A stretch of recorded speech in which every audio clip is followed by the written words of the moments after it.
Abra sua Bíblia em Ester, capítulo de número 3.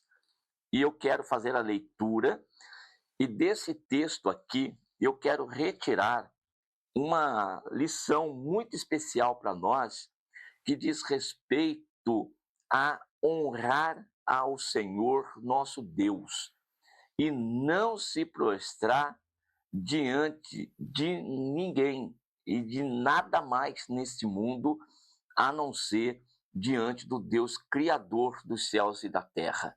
Porque assim nós estamos reconhecendo que Ele é soberano, Ele é o Deus Todo-Poderoso, e a Ele sempre a honra, a glória, o louvor e a adoração. Capítulo 3, verso 1. Depois dessas coisas, o rei Assuero engrandeceu a Amã, filho de Amedata, Agadita, e o exaltou, e pôs o seu lugar acima de todos os príncipes que estavam com ele. E todos os seus servos, ou todos os servos do rei, que estavam à porta do rei, se inclinavam e se prostravam perante Amã, porque assim tinha ordenado o rei acerca dele.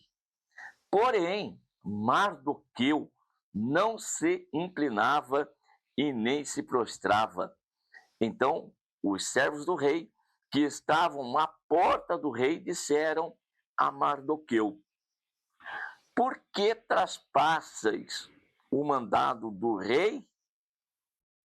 E sucedeu, pois, que dizendo-lhe eles isso, de dia em dia, e não lhes dando ele ouvidos, o fizeram saber a Amã, para verem se as palavras de Mardoqueu se sustentariam, porque ele lhes tinha declarado que era judeu. Eu leio até aqui. É muito importante que você depois faça a leitura do capítulo 2 e também do capítulo 3 inteiro, tá bom? Nós temos aqui esta história, e nós já vimos no vídeo anterior que Vasti, a mulher do rei, ela se recusou comparecer diante dele quando este queria mostrá-la para os príncipes das províncias. E daí ela foi destituída como rainha, e depois mandaram buscar várias mulheres no reino, no império, e trouxeram para que o rei escolhesse, e a escolhida do rei foi Ester. Ester, então, se torna rainha e agora está numa posição diferenciada do que estava antes. Veja o contexto da história, como nós temos aqui contexto de humilhação e nós temos contexto de exaltação, tanto da parte daqueles que adoram a Deus, quanto também dos ímpios. Vejam que tanto um quanto o outro são exaltados, assim como também são humilhados. Esse tipo de coisa acontece com todos na face da terra. A questão aqui é como nós estamos agindo, como nós estamos reagindo diante dessas situações, sejam elas de humilhação ou sejam elas de exaltação. O ímpio tem um comportamento diante dessas duas situações. E qual é o comportamento do cristão diante dessas duas situações? Repito, de humilhação e também de exaltação. Vou começar a destacar pelo ímpio, que quando é humilhado, ele sempre vai querer se vingar, ele vai querer dar a volta por cima, ele vai querer reverter a situação, e isso não importa o que ele tenha que fazer, ele vai fazer isso. E se porventura ele conseguir dar a volta por cima, aí ele vai querer se vingar daqueles que o humilharam. Essa é a parte daquele que não conhece a Deus. É o reino das trevas. Mas ainda tem uma outra possibilidade dentro desse reino chamado reino das trevas. Quando a pessoa humilhada, ela não consegue sair da posição em que ela se encontra. Ela não enxerga uma possibilidade de mudança de vida, não enxerga uma luz no fundo do túnel, a situação é cada vez mais piorar, até que ela queira dar cabo da própria vida. Essa é a situação do ímpio. Agora, me viro para o lado daquele que faz parte do reino de Deus. Como que é a situação? Na humilhação. O que é que nós temos aprendido da palavra de Deus e também com o Senhor Jesus Cristo e com os apóstolos a respeito da humilhação? Qual que é o tempo que nós temos que aguardar? E depois que nós formos exaltados pelo Senhor, pertence a nós querer vingar os outros que nos humilharam? Então nós temos muito que aprender aqui. Nesse texto, nós temos, por exemplo, Mardoqueu, que estava sempre à porta do rei. E esse Mardoqueu, ele era um judeu que estava longe da cidade de Jerusalém, longe da sua terra, estava numa terra estranha, por conta ainda do cativeiro, tá bom? E nem todos voltaram para Jerusalém. E aqui nós temos a continuidade da história, que ainda temos pessoas que estão fora de Jerusalém. É o caso de Mardoqueu. Ele tem conhecimento de uma trama de 2 eunucos que queriam matar o rei. Descobrindo isso, ele fez com que a notícia chegasse até o rei, e o rei escapou. E, inquirido a respeito do negócio, se descobriu realmente. Os 2 aí revoltados foram enforcados, e isso foi escrito no livro das crônicas perante o rei. Passadas essas coisas, nós lemos que o rei, ele exaltou, engrandeceu e pôs acima de todos os príncipes a Amã, que agora, e olha o que diz o texto no verso 1, Amã, filho de Amedata, Agagita. Qual que é a importância de colocar isso aqui? Ora, este homem era um amalequita. Sim, um amalequita. E estes aqui já tinham uma história muito grande contra o povo israelita, desde a época do Êxodo, desde a época lá da caminhada no deserto, em que eles saqueavam aqueles que estavam cansados do caminho, se lembram?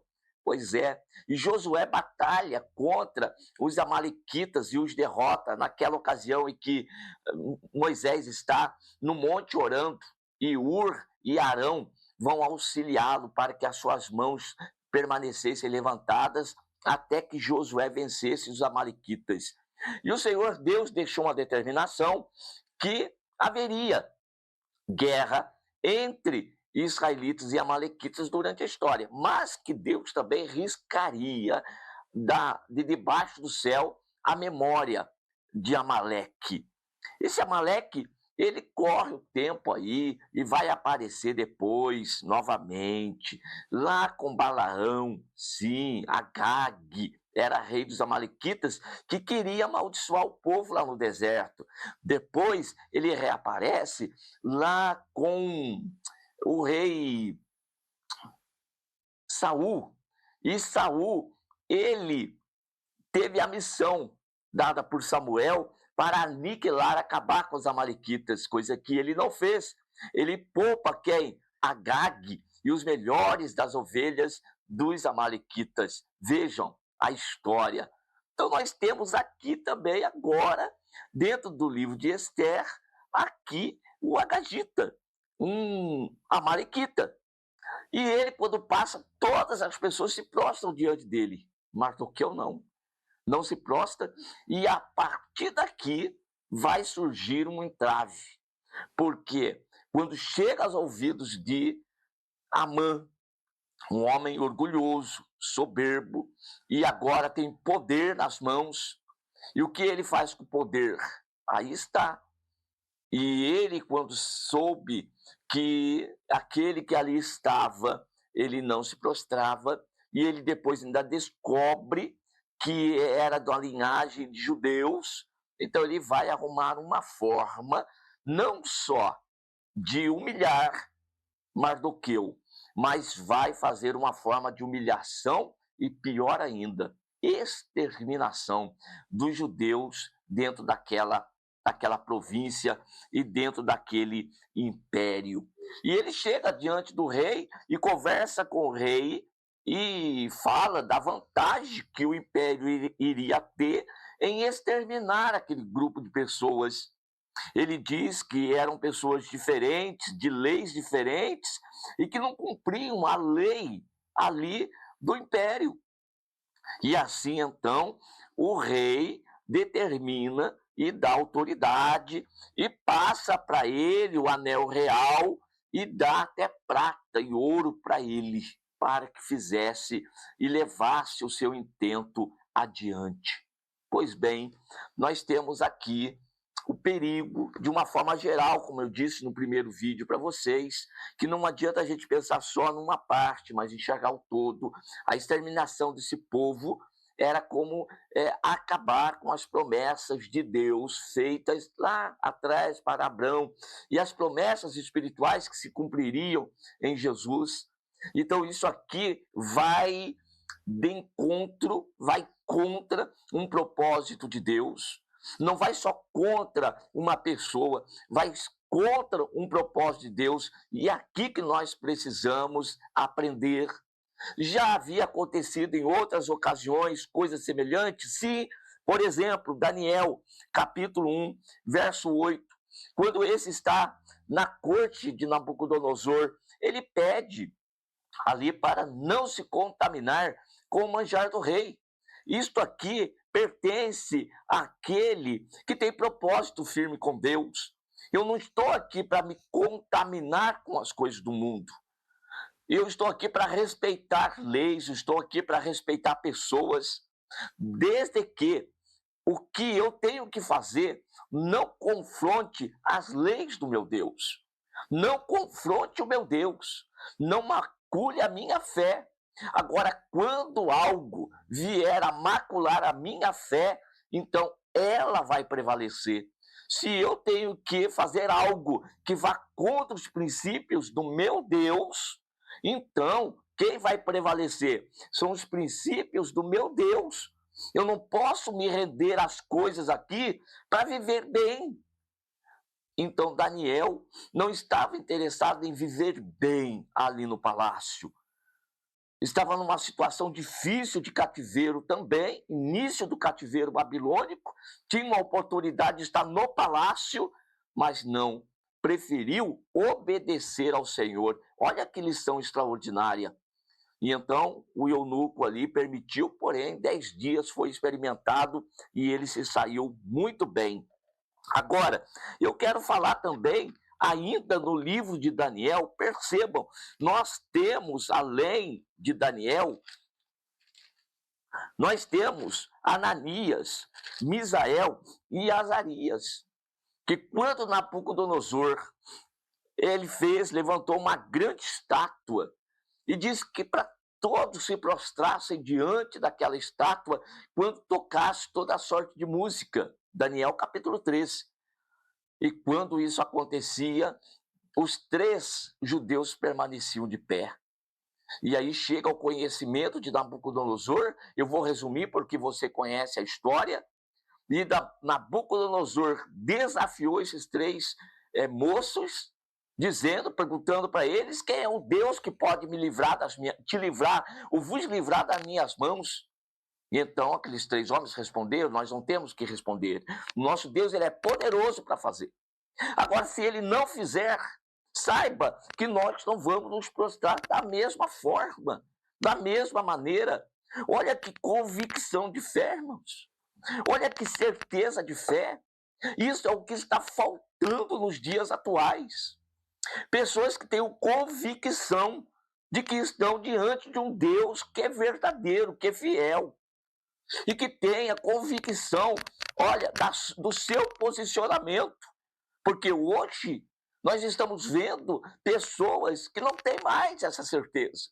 Diante de situações e circunstâncias, olha, voltam rapidinho, se entregam rapidinho, se afrouxam no propósito rapidinho, por coisas pequeninas. Esses homens não. Nós não vamos nos prostrar. A fornalha foi aquecida 7 vezes mais. E tocado de novo, e Nabucodonosor desafiou, mas desafiou a pessoa errada. Desafia aqueles que colocam o Senhor na frente de tudo. E aqueles que têm o Senhor como verdadeiro Deus e confiança nele, que ele está na frente, estes aí, irmãos, não tem para eles, não. Não tem. E se nós perecermos aqui nessa terra, nós temos uma promessa de uma terra muito melhor do que esta. E os nossos olhos estão colocados lá. Nós não estamos pensando em exaltação terrena, nós não estamos precisando de enriquecimento terreno, de honra aqui nessa terra. Nós estamos olhando para celestial, para algo que é eterno. É isso que nos faz ser convictos da nossa chamada e vocação.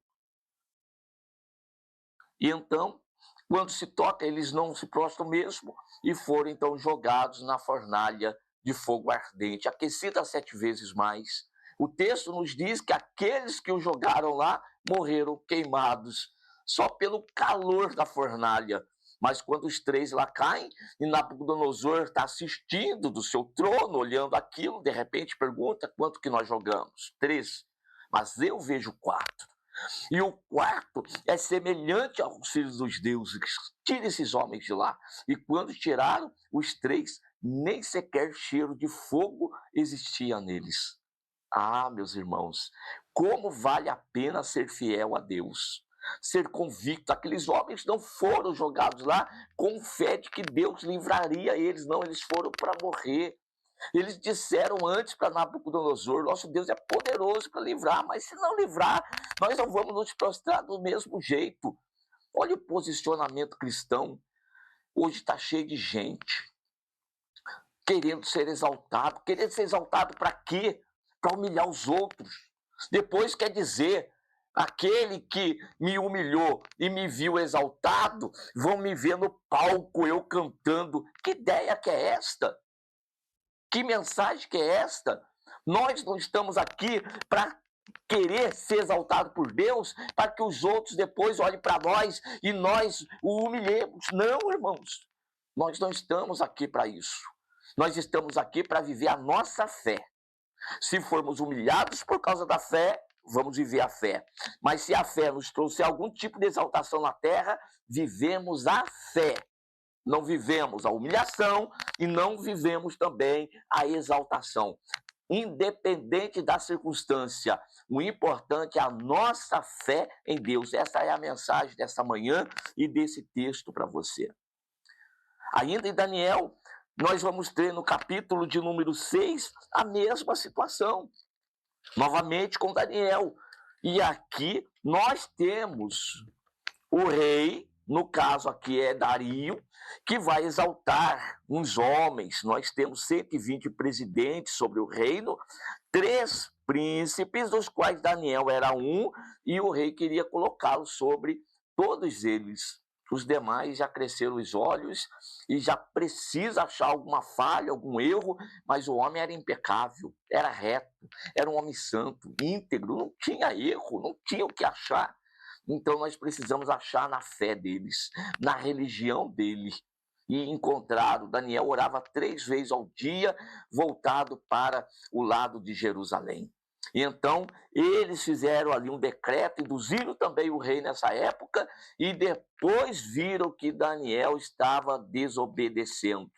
Resultado, cova dos leões. Cova dos leões. Não teve jeito, porém caiu lá. O que acontece?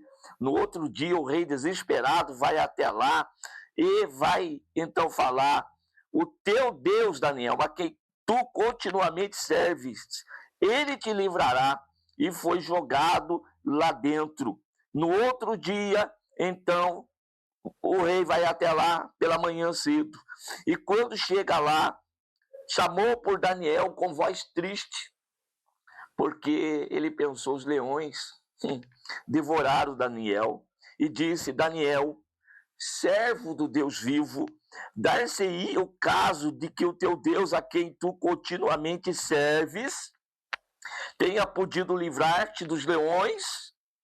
E esperou um momentinho, e a voz veio: ó rei, vive para sempre. Lá estava, Deus fechou a boca do leão, porque era um homem íntegro, reto, sincero, verdadeiro. E o que o rei reconhece? Tu continuamente serves a Deus. Meus irmãos, nós estamos na obra do Senhor para servir. Servir quem? Servir a Deus.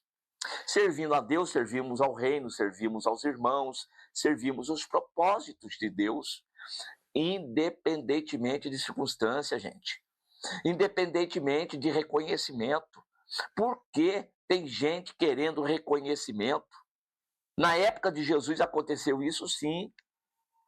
Temos 2 discípulos que a mãe chega: quando entrar no teu reino, lembre dos meus 2 filhos, coloque uma à direita, uma à esquerda. Depois houve um questionamento entre os discípulos por causa do pedido dos 2 filhos de Zebedeu.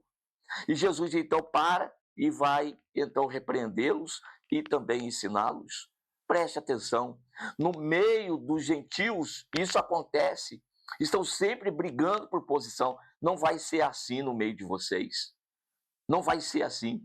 Porque aquele que quiser aqui no reino ser o primeiro, então tem que ser o último. Aquele que quiser ser exaltado tem que se humilhar. Tem que se humilhar. Primeiro tem que servir. Tem que aprender que o reino de Deus é para servir. Não é para reconhecimento humano. Não é para aplausos. Isso é coisa humana. O Senhor Jesus disse que aquilo que diante dos homens é exaltação, diante dos olhos de Deus é abominação. Tudo aquilo que é exaltado diante dos olhos dos homens, diante de Deus, é abominação. Só existe um entre nós que é exaltado. É o Senhor Jesus Cristo, Senhor dos senhores. Nós somos todos servos. E porque existem pessoas dentre nós que estão querendo ter poder e autoridade sobre os outros? Aprenda que no reino de Deus não é assim que funciona. Nós precisamos, ainda que tenhamos alguma posição que o Senhor nos deu de responsabilidade maior do que os outros, todavia a honra é sempre dele, o louvor é sempre dele, a exaltação sempre vai ser para ele. Mateus capítulo 5, que eu quero também trazer aqui para vocês nesta oportunidade, e o versículo 10 e o versículo 11, bem-aventurados são os que sofrem perseguição por causa da justiça, porque deles é o reino dos céus. Bem-aventurados sois vós quando vos injuriarem, perseguirem, mentindo, disserem todo mal contra vós, por minha causa. Exultai e alegrai-vos, porque é grande o vosso galardão nos céus, porque assim perseguiram os profetas que foram antes de vós. Nós temos aqui Atos capítulo de número 5, e é lógico que eu estou escolhendo textos específicos, mas quantos outros nós teríamos? Mas vá anotando esses aqui, 5 e o verso 41. Quando esses aqui discípulos foram ameaçados e tentaram calar a boca deles para eles não pregarem mais a respeito de Jesus, eles falaram para aquelas autoridades: a quem nós devemos obedecer? Aos homens ou a Deus? Então essa é a lição. Tudo que confrontar uma ordem de Deus, a de Deus vai prevalecer.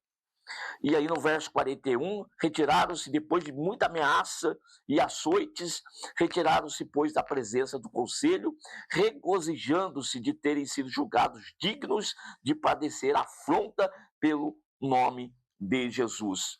E por fim, a carta do apóstolo Pedro. na primeira carta, capítulo 4, e o versículo de número 14.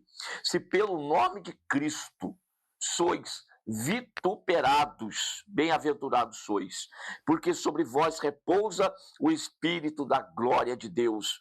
Que nenhum de vós padeça como homicida, ladrão, malfeitor, ou como se entremete em negócios alheios. Preste atenção. Tem gente na igreja que está sendo humilhado.